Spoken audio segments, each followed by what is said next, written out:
Hello everyone, thanks for clicking on my video and checking this out. I make videos allocative efficient so it provides positive externalities to you. Today we're going to be focusing on monetary policy, which is the start of Unit 4. I'm hoping by the end of this lesson you'll get a quick rundown so you'll be ready for the upcoming SAC. So first up, we got the role of the RBA with respect to monetary policy as outlined in its charter. What is its charter? Here it is. The Charter has objectives A, B and C.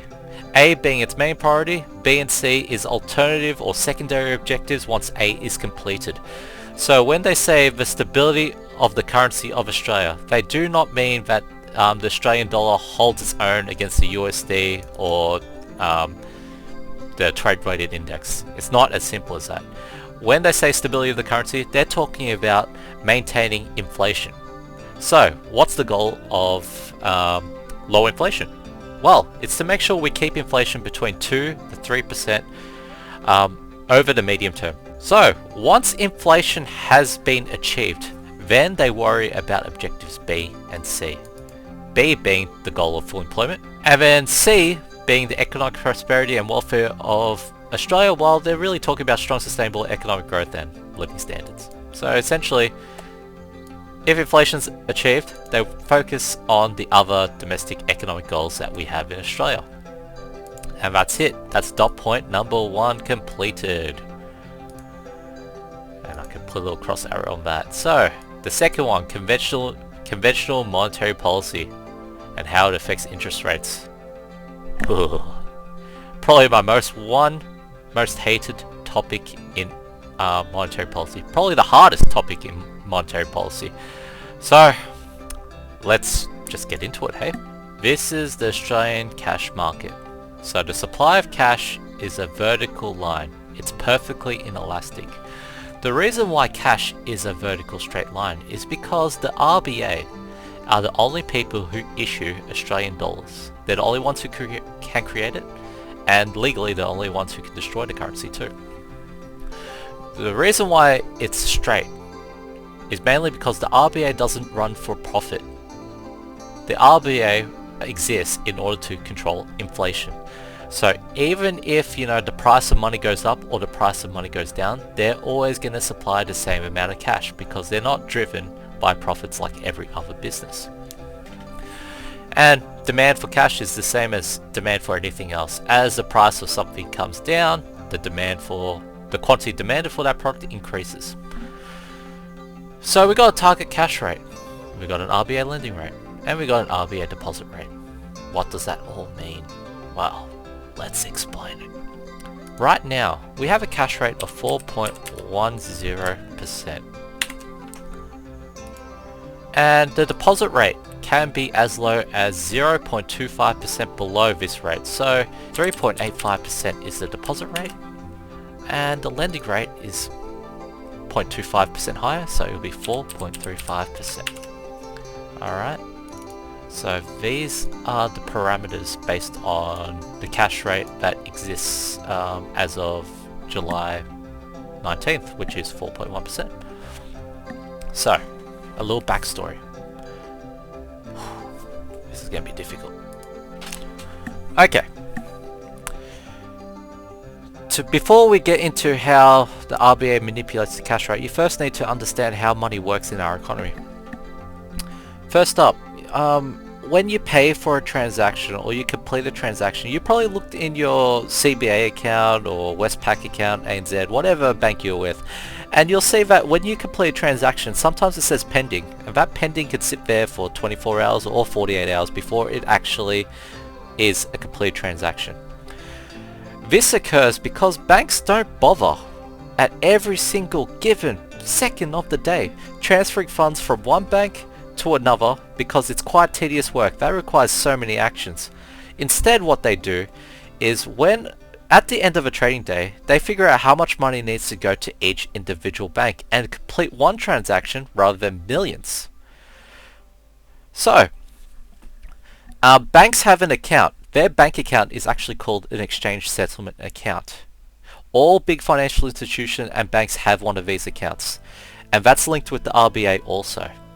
So it's a legal requirement that these banks have a positive balance on their ESA every single day. Now, unfortunately, at the end of a trading day, NAB, for example, might have $10 million worth of transactions that they need to give out to other banks, but they only have $5 million in their bank account. They're short $5 million. Now, we've already established that it's illegal to have a negative exchange settlement account at the end of the period. So where are they going to get another $5 million to cover their daily payments? Well, they could either go to another bank, or they could go through the RBA to get that cash. And this is where this image comes into play. If they decide to borrow the money from another bank, they'll get something anywhere between 4.86% all the way up to 4.34%. Alright? That's how much it'll cost if they go through a bank. But if they decide to go through the RBA to borrow that money, they'll be charged 4.35%. Okay? So as a bank, if you're in a deficit, you're incentivized to go to another bank to borrow the money because it's cheaper than borrowing it at the RBA, which will charge you 4.35%. Now, if you're a bank that has a surplus in your account, meaning that you have more money than you need to use during that day, they too can decide to leave their money they could lend out their money to another bank and earn interest on it, anywhere from 4.34% all the way down to 3.86%. Or they could leave it with the RBA and earn 3.85%. Just like with those banks that have a deficit, the banks that have a surplus would rather lend out their money to another bank to earn high interest, because if they leave it with the RBA, they earn less. So you can see there's two things happening here. Because banks operate to make a profit, they want to borrow money as cheap as possible, and they want to lend money as high as possible in order to, well, protect their profits. So that's how the cash market works in Australia. And that's how banks communicate and transfer funds between each other if they're in a surplus or a deficit. And you need to remember that the bank accounts that banks have is called an ESA, and that ESA needs to be positive at the end of the day. So they need to make sure there's money in there. Now, how do we get to this point here? The conventional monetary policy, cash rate target, and how does it affect interest rates? Well, let's go into the story.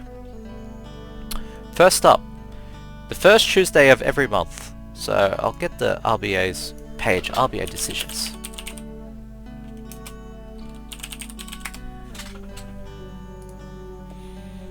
The first Tuesday of every month, so 7th of Feb, 7th of March, 4th of April, 2nd of May, etc, etc.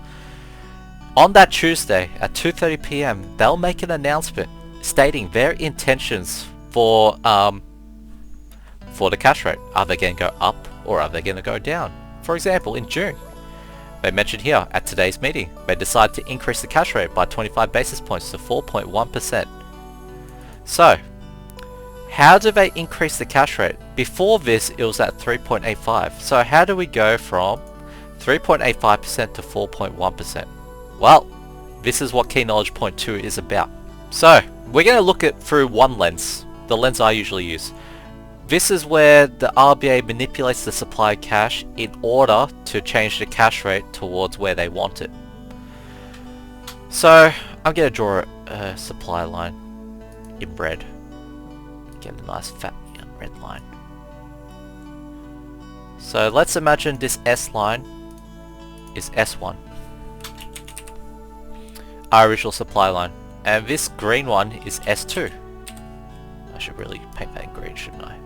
Is that close enough green? Yeah, close enough. This green line represents the new supply curve.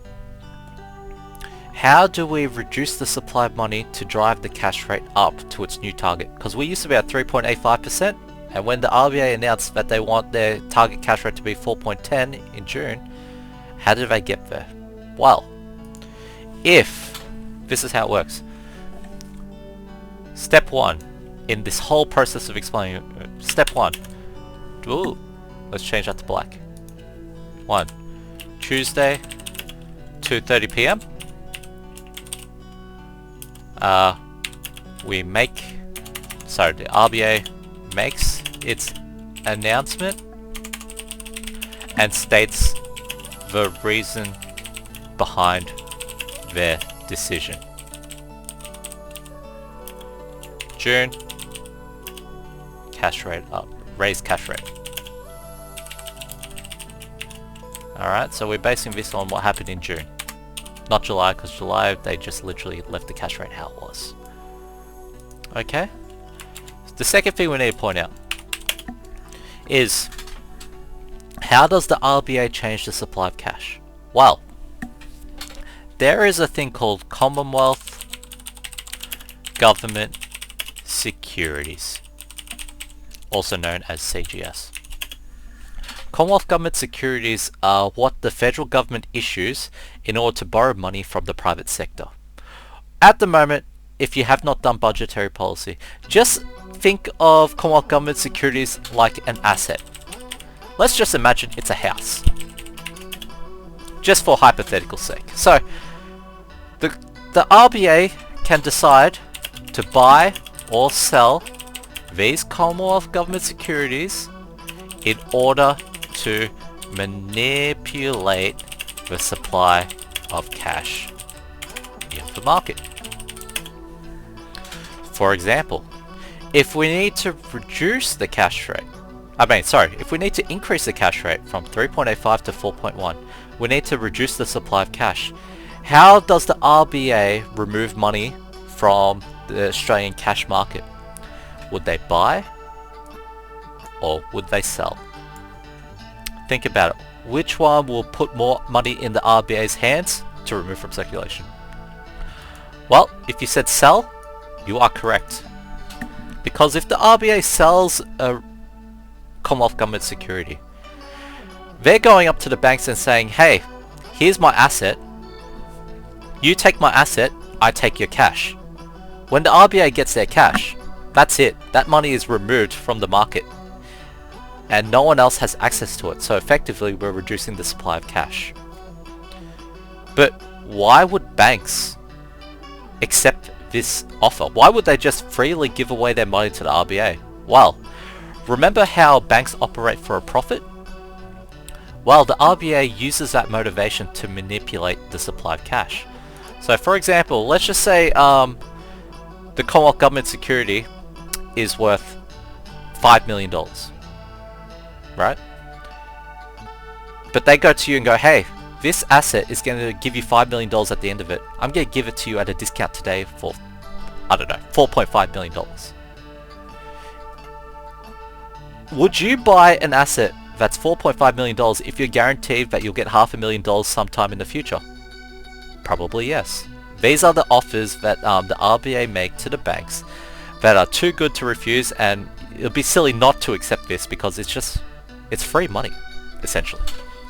So in this scenario, the Commonwealth Government securities are sold by the Reserve Bank of Australia, and as they sell these Commonwealth Government securities to the banks give up their cash. So what ends up happening is step 3. Banks will experience a deficit in their exchange settlement account, also known as ESA for short. Remember, ESA is the bank's bank account, and it has to have a positive balance at the end. So if you have a deficit, if you had $5 million in your exchange settlement account, and now you have negative 500,000 because you got greedy and bought what the RBA was offering you, you need to find an extra $500,000 somewhere in order to have your bank account back in positive. But if the supply of cash has been reduced and the demand of cash is relatively the same, what happens to the price of money? Well, let's take a look. Demand, supply has shifted, demand has just contracted. We are now at 4.1% rather than 3.85%. So, effectively, when the banks have a deficit, this creates extra demand for the scarce funds that are left over, and hence driving up the cash rate towards the target cash rate. So that's how you go from 3.85 to 4.1. But we're not done yet. After you've explained that the ESA account has become in a deficit, you need to point out that banks need to go to the Australian cash market and demand and borrow funds from other banks, if possible, to raise their to remove their deficit. Alright? If they can't get to another bank to borrow the funds, unfortunately they're going to have to go to the RBA and pay more for that money. That's just how it works. Now, what do we do now? So, the announcement has been made. The RBA has sold Commonwealth Government securities in order to reduce the supply of cash. The banks have a negative exchange settlement account value, and now they have turned to other banks to borrow those funds, and the additional demand on the lack of supply has driven up the cash rate higher. Well, next is step 4. How does the cash rate impact the interest rate? Remember, the cash rate is the cost of the cash rate is the cost of borrowing money for banks, and the interest rates, if I could spell it properly, interest rates is the money that banks make on lending back cash. The difference between the cash rate and the interest rate is the bank's profits. So, if the cash rate goes up, their cost of production goes up. Is a bank most likely going to pass those costs on to their consumers to protect their profits?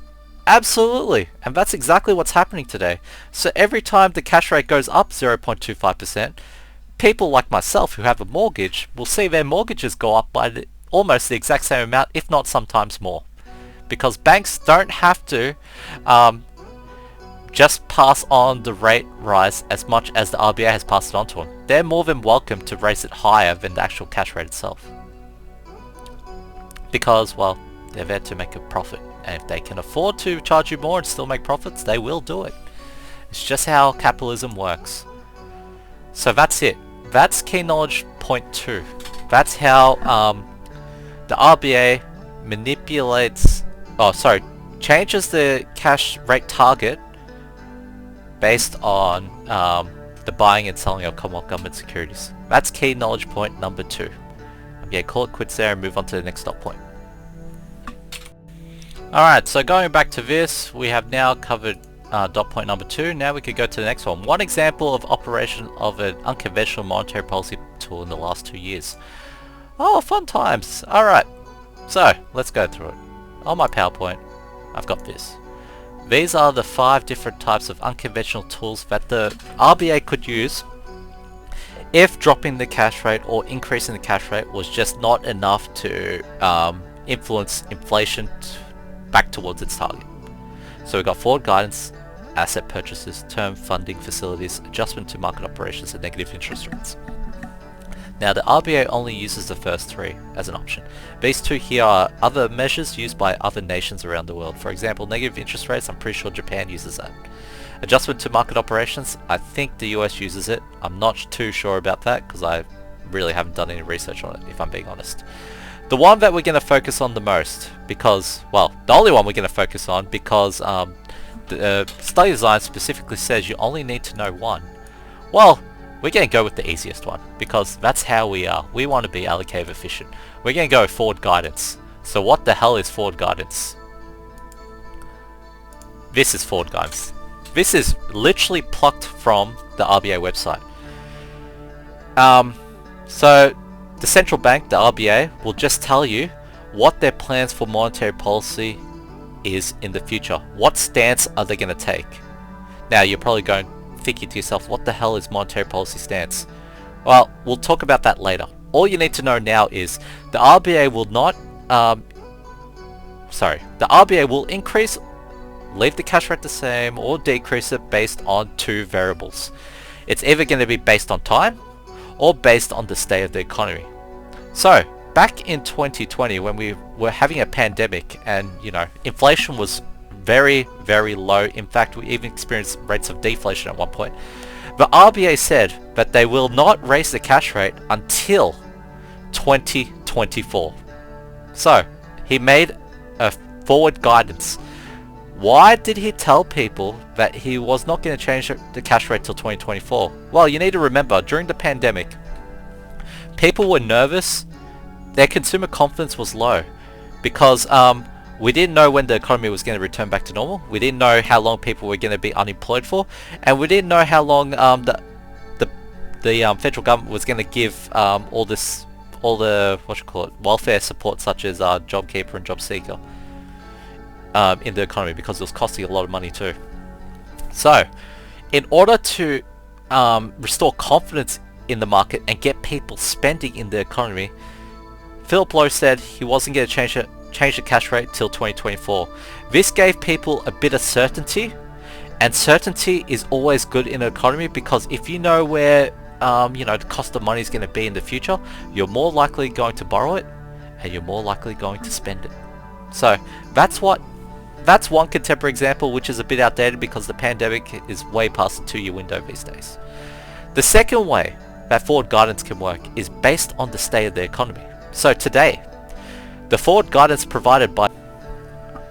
So, what's the forward guidance saying, stated by Philip Lowe in his last RBA statement? Well, some further tightening of monetary policy may be required to ensure that inflation returns to a target in a reasonable time frame, but that will be dependent on the economy and inflation evolve. So what he's saying here is based on what happens in our economy will dictate what he's going to do in the future with monetary policy. Well, nothing new there. The decision to hold interest rates steady this month provides the board with more time to assess the state of the economy and the economic outlook and associated risks. In making its decision, the board will continue to pay close attention to developments in the global economy, trends in the housing spending, and forecasts for inflation and the labour market. The board remains resolute in its determination to return inflation to target and will do whatever is necessary to achieve that. So, they're literally paying close attention to these things here. If the economy continues going in the direction they don't like, if household spending continues going in the direction they don't like, if inflation's forecast to be in the direction they don't like, and the labour market's not where they want it to be, then we can be guaranteed they're going to raise the cash rate. That's what they're telling us. Alright, so that's how forward guidance works. They give you an outlook of where they're going to go in the future to help you alter your spending habits today to better improve their outcomes for monetary policy in the future. Gotta love those unconventional methods.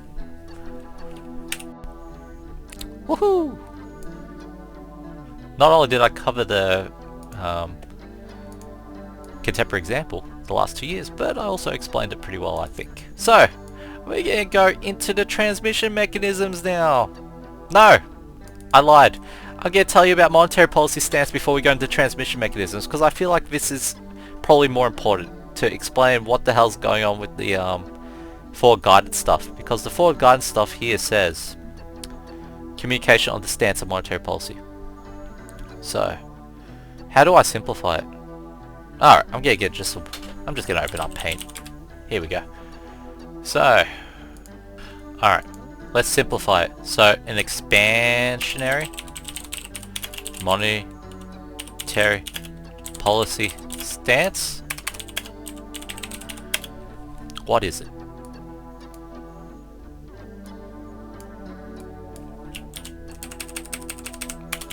It's when the cash rate is less than 3.5%. That's it. That's purely it. So the keyword is less than 3.5%. Let me underline that for you. Oh yeah, there we go. Let's put that in green, because you know what? I like cheap credit, and I think you do too. Okay, so a neutral monetary policy stance is where the cash rate is at approximately 3.5%. So there is no definitive term. So it's anywhere between 3 to 3.5%. So we'll just leave that blank. Alright, I'll highlight this and underline it. Sorry, I'll just underline it. Alright. So, what is a contractionary monetary policy stance? Well, the cash rate is more than 3.5%. Okay? Let me remove the underline. Let me make this red to represent bad. So that's the language of economics right there. Those are the stances. Expansionary monetary policy stance is also known as an accommodative. Now this word is always funny. A-double-C-O-O-M. There you go. It's also known as accommodative, and contractionary is also known as restrictive. If you want to sound really fancy, those are those fancy words for you. Restrictive. Yeah, that looks like it's spelled correctly. Alright, so these are the three possible stances of monetary policy. Now, if we look at the timeline for the cash rate,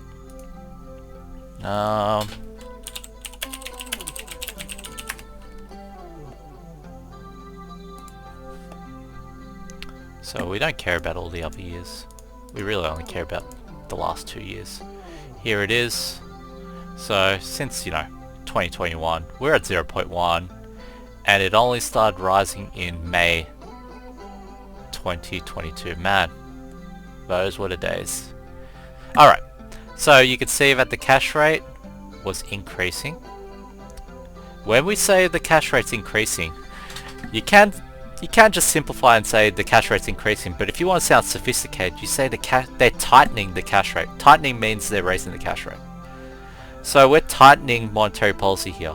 And it wasn't until March this year that we could technically say that we went from an expansionary monetary policy stance to a contractionary monetary policy stance. Because during 2022, as we raised the cash rate, technically 0.85, 1.35, 1.85, etc., etc.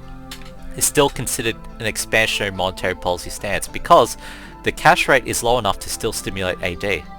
But the correct terminology you should use when it's still expansionary but not as expansionary as before is just say it's a less expansionary stance. So the correct terminology for 2022 is saying that monetary policy over 2022 was a less expansionary monetary policy stance, and in 2023 it became a less expansionary monetary policy stance and moved towards a more contractionary monetary policy stance.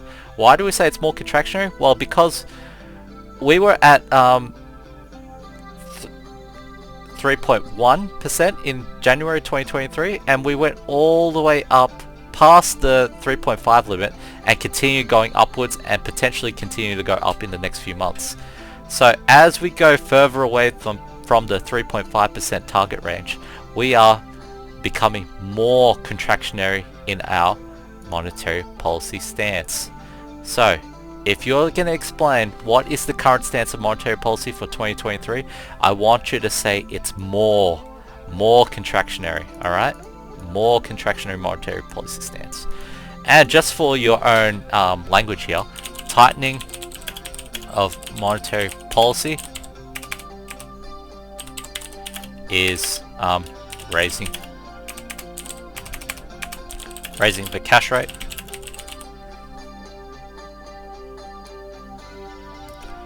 and the other terminology, loosening of monetary policy, equals dropping, or sorry, let's use better terminology, reducing the cash rate. Okay, so there's some vocabulary for you.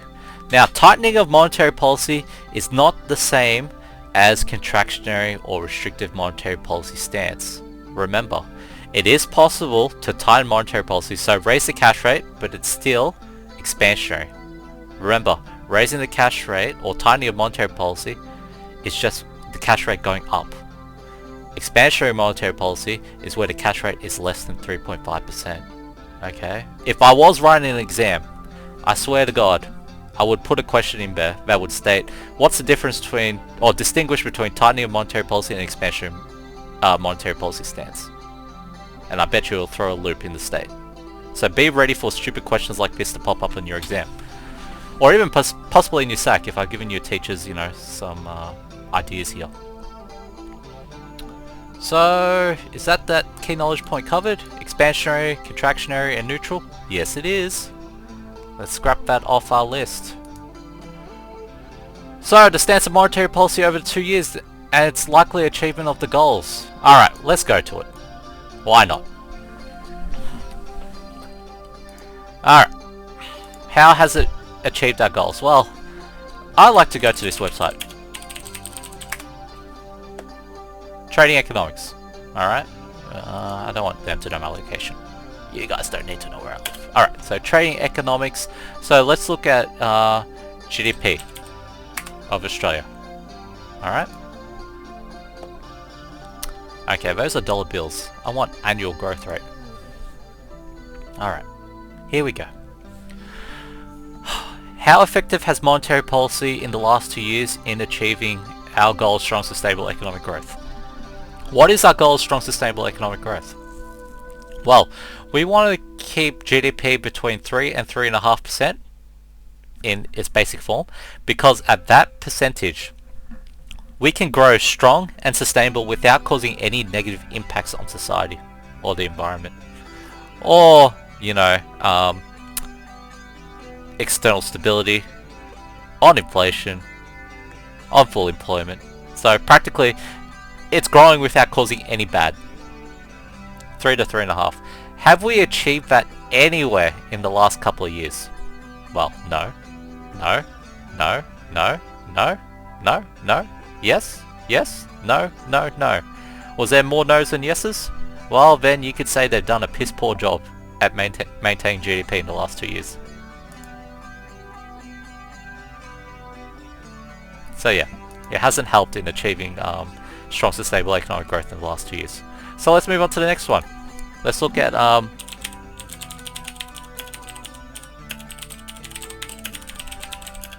full employment.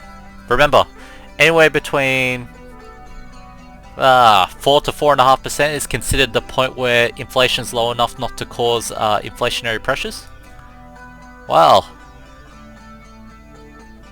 have we achieved in the last 2 years? So let's see, 2022, here we are. So yeah, at the start of 2022 we could say we've achieved the goal of full employment, but after that, well, the rest of 2022 and all of 2023 we've been below that Nauru point. So unemployment levels have been so low, tight labour market is creating inflationary pressures, and we know this because if we look at our market for labour, because it's tight, what's happening to labour costs? Well, labour costs have been increasing in no surprise since after the pandemic. So when you run into labour shortages, you have to be willing to pay a higher price, and those higher prices relate to cost inflationary issues, which is driving up inflation, which the RBA is still trying to control. Alright. So, moral of the story, GDP have not achieved the goal. More outside the target than in the target. Unemployment, they have not covered the goal. The full employment goal has been overachieved for the past, well, since last year. It's been overachieved last year and this year, so we can't say that we're actually achieving that goal. And in the last one, CPI, also known as the goal of price stability or low inflation, consumer price index, core inflation rates. Here we go. Have we achieved price stability between 2 and 3% during this time? Well, let's take a look at 2021. No, no, no, yes, yes, no, no, no, no, no. 2 yeses in the entire last 2 years. So, have we achieved price stability? No. Moral of the story is,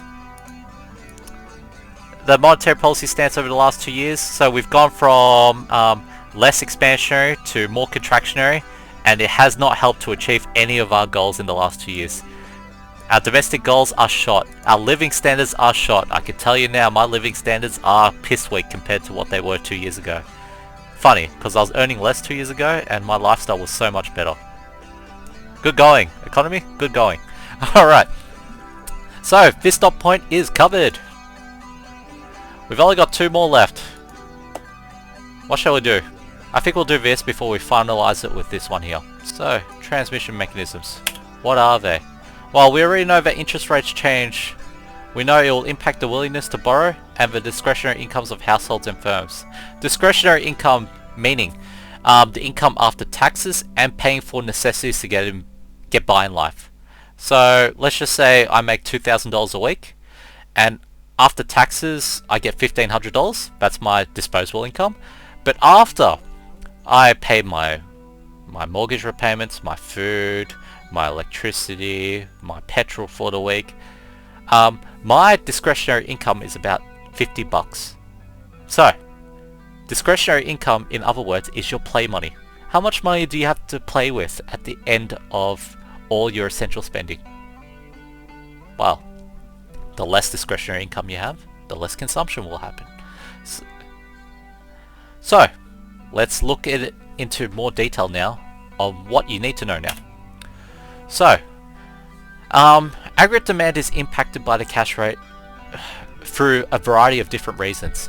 And each of these channels here, the cost of credit channel, cash flow channel, asset values and prices, and exchange rate channels, represents the different impacts to AD. So, when we raise the cash rate, it will cause higher interest rates because, well, let's think about it.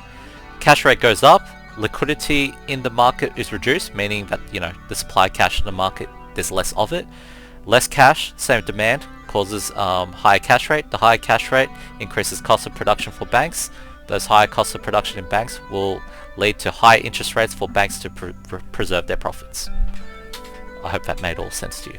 Anyway, if the interest rate goes up, most likely more people will start saving their money because high interest rates means you get a higher return for leaving your money in the bank, and this may prove to be attractive enough to stop people spending in the economy. Does the RBA raise the cash rate in order to slow down spending in the economy to control inflation? Absolutely. So will more savings create less inflation? Yes.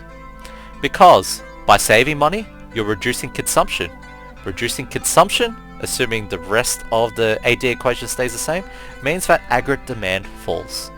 If AD falls, well, let's draw it up. Here's your AD.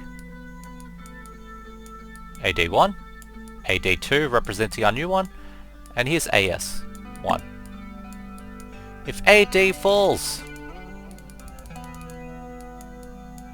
we were at P1 and now P2. So prices fall. So we know inflation falls. What also happens here? Well, I'm just going to put Y1 and Y2. Well, at Y1 or GDP1, you'll see that we had more GDP and then we had less GDP. So in essence, economic activity falls and prices fall. That's how a fall in aggregate demand impacts inflation and GDP. And we know that if GDP falls, or if economic activity falls, then so unemployment levels will climb. So there you go. Higher interest rates, or higher cash rates leads to higher interest rates, which leads to incentivize people to save, reducing consumption spending, therefore reducing AD. Also, investments. Well, in order to invest, you need to borrow money. And if, you know, if interest rates go up, the cost of borrowing money in order to fund those investments get more expensive. So it's less attractive to borrow money in order to buy an asset in the future. Because before it might have only cost you 2% and it brings in a return of 4%, but today that same money costs you 5% and gives you a return of 4%. If that's the case, you lose 1% for buying and using that asset. So there's no incentive to purchase that asset because you're going to be 1% worse off than you were the year prior. Anyway, that's what the cost of credit channel covers, savings and investments. So in essence, if the cost of credit, if interest rates go up, if the cash rate goes up, then the interest rates go up. And if the interest rates go up, people are saving more, reducing consumption, and people are investing less, reducing investment. Overall, C and I going down, while everything else remains the same, causes aggregate demand to fall. And if AD falls, inflation falls. And today, we have inflation of 7%. This fall in AD is actually bringing us closer towards that goal. So this is why they have been raising the cash rate how they have. Alright? So cost of credit channel is always about people's savings and people's investment habits. Next, we got the cash flow channel. The cash flow channel is literally your discretionary income. So those people who have existing loans, how does that impact their demand? Well, if it costs you more to service your mortgage, for example, if your mortgage used to be $1,200 a fortnight, but now it's $2,000 a fortnight, you got $800 less in your discretionary income to spend on whatever crap you want. If you can't buy as much crap as you want, sort of like me and how I can't buy as many Zinger burgers as I like to buy last year, well, my consumption goes down. And if consumption goes down, well, overall AD goes down. Investments can go down too, because people with existing loans will not have any spare money in order to further invest into other investments. Therefore, they won't invest.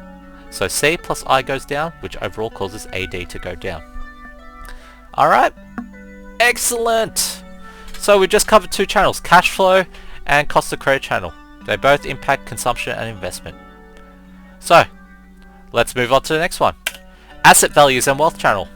So, high interest rates, we know, will reduce people's willingness to borrow money. Therefore, the demand to purchase assets should fall. If the demand for assets fall, well, we should see prices go backwards or prices start to fall. Those people who have those assets will experience a drop in their paper wealth. Wealth represents, the money you would obtain if you sold all your assets at any given time. So just because you're wealthy, it doesn't mean you actually have a lot of cash. It just means if you sold everything today, you would have a lot of cash. So this is more of a psychological thing, because when people see that their wealth has increased, it makes them more likely to spend the money they have. So in essence, if your paper wealth is climbing, your consumer confidence climbs. And if your paper wealth is falling, your consumer confidence falls. It's as simple as that. So, if you see your asset prices are falling, you don't feel as rich as you were before. So you won't be spending like you are a rich person. Therefore, what happens to aggregate demand? Well, we will see a fall in consumption spending. Alright? Does the RBA raise the cash rate in hopes to reduce aggregate demand to overall drive down inflation? Absolutely. And asset values and wealth channel is just one way to explain how AD falls. The asset values fall, people don't feel so rich, so they don't spend as much. The cash flow channel, people with existing loans don't have as much discretionary income left to spend, therefore, aggregate demand falls. And cost and credit channel, people save more, people invest less, causes aggregate demand to fall. Do you see how it's all to do with aggregate demand falling just from different perspectives? Well, that's the transmission mechanism. And now we're down to the last one, the exchange rate channel.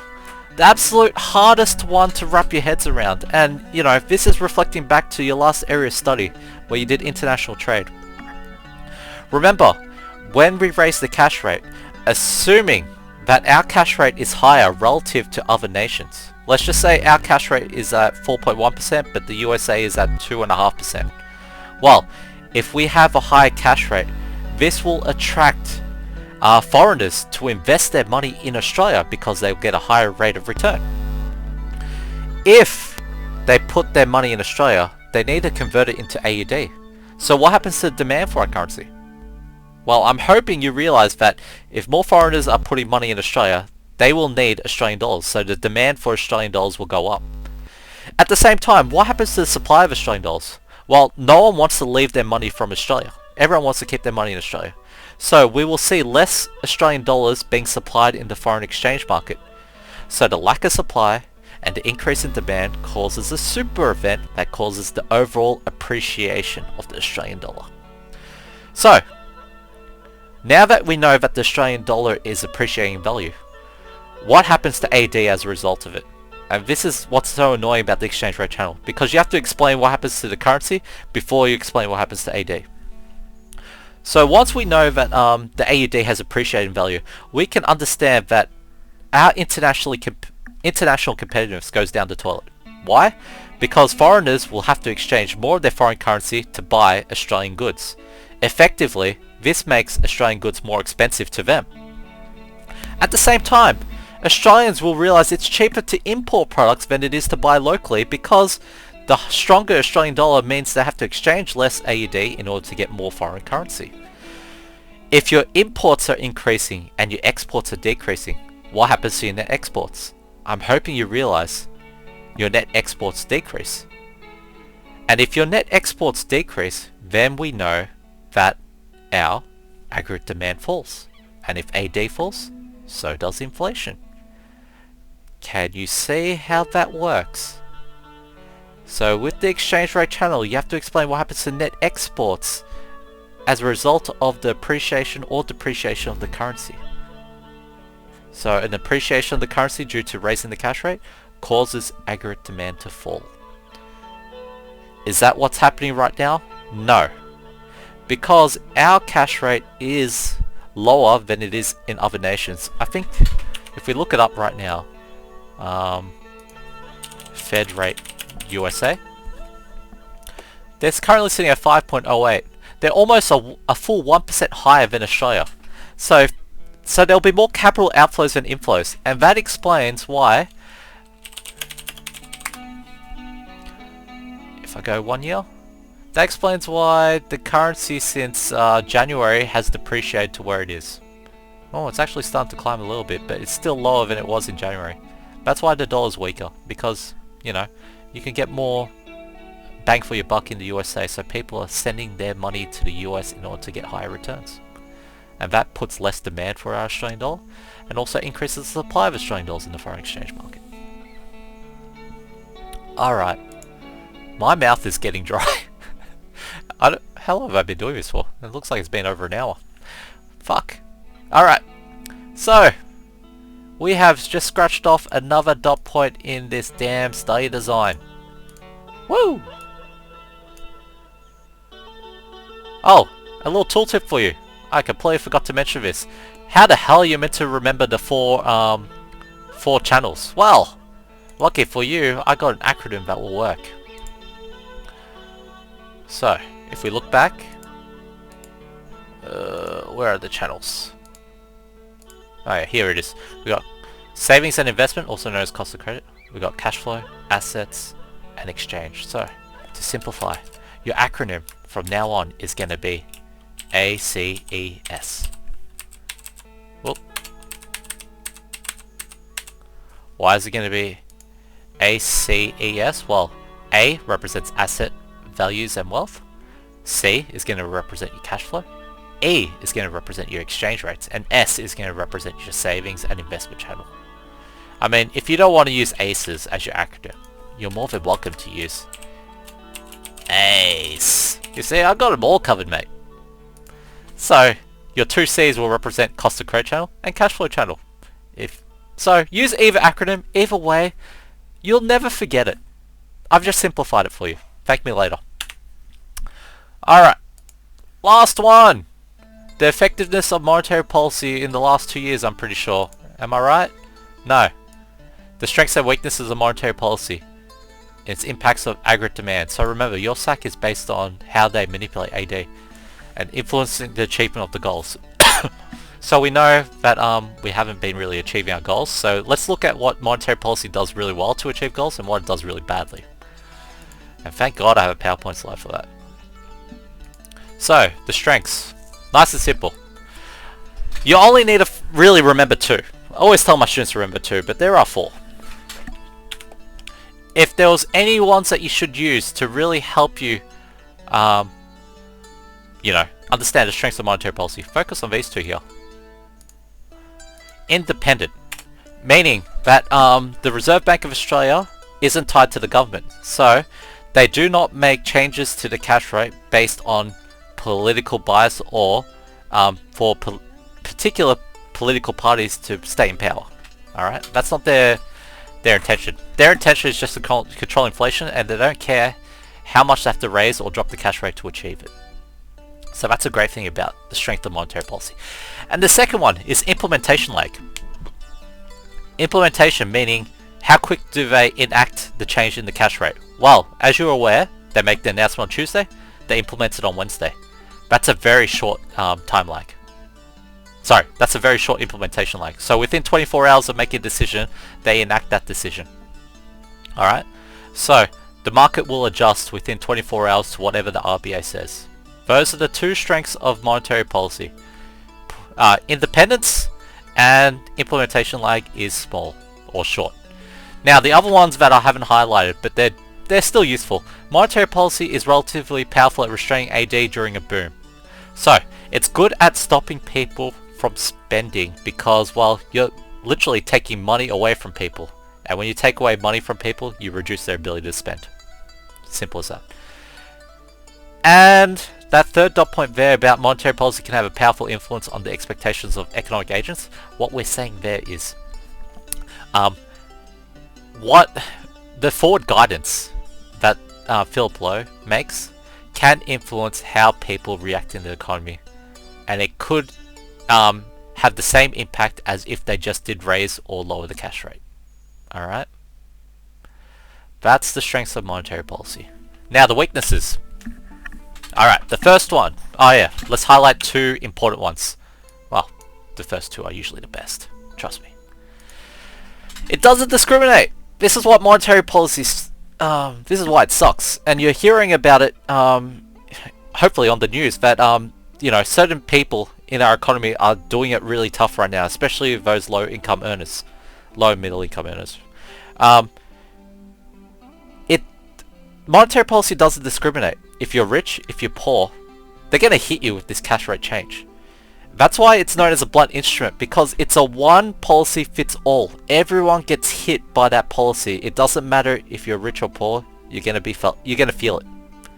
And that's a weakness, because certain groups of people do not need the cash rate to raise in order to control the inflation. Inflation is already killing them to the point where they can't buy unnecessary crap in their lives. Alright? It'll have more of an impact on middle income earners. High income earners really don't feel the brunt of it because, well, they already had money to buy this stuff. And if the cash rate goes up and, you know, it costs more to get the goods and services, well, they still can technically buy it. So yeah, the only people who get screwed over in this situation is low and middle income earners when it comes to higher rates of inflation. And also lower, really. Alright, next one. The impact lag. So we just talked about implementation lag. It's very different. Impact lag represents how long before something occurs. Sorry, how long does it take for an action to take place before the actual impacts are felt in the economy? So in this case, it takes about anywhere from 1.5 years to 2 years before the economy feels the impacts of a cash rate change. So when the RBA dropped the cash rate to 0.1% in 2020, it was probably no coincidence that the additional stimulus from, you know, the cheap cash rate wasn't felt in the economy until 2022, and by that stage inflation had already bolted out the gates and the cash rate was too expansionary that it caused severe inflation in our economy. So what did they do? Well, they aggressively raised the cash rate. And has it been felt in our economy? Yeah, we're starting to feel it, but in reality we probably won't feel the full effects of all these cash rate changes until later this year and possibly next year. So who knows? For all we know, a recession could take place by the time we get to November, because the first cash rate changes happened in what? April or May last year, and a year and a half from now, at earliest, is November this year. So the first cash rate change hasn't been felt in our economy yet. Well, technically, in theory, it hasn't been felt. So when it does finally hit us, it might hit us like a ton of bricks, and it'll kill our economy. And you know, they could drop the cash rate, but it'll be too little too late at that point. And it'll probably be a recession that we need to have. Anyway, enough rambling. Other weaknesses to monetary policy is the RBA doesn't have direct control of interest rates. Remember, banks are independent. They're driven by profits. Just because the cost of production might go up or down, it doesn't mean that interest rates have to go up and down by the same rate. In fact, every time the RBA drops the cash rate, banks are notorious for not passing on the full rate cut to their consumers. So when they drop it like 0.25%, 0.25, interest rates could sometimes only go down 0.1%. So the banks pocket the 0.15% difference. Greedy bastards they are, I swear. But that's what happens when banks have an oligopoly on the market. Next, monetary policy is less effective at stimulating AD. This is true, because think of it during the pandemic. Just because you offer cheap credit doesn't mean people will take up that cheap credit. If you're scared you don't have a job, you will not spend, even if they make things attractive or throw money at a very, very cheap price. You're not going to borrow it because you don't know if you'll have money tomorrow. Okay? And lastly, monetary policy, oh yeah, this is a really, really good point to make. Monetary policy can't reduce cost inflation. Cost inflation is the majority of the inflation we've been experiencing last year and this year.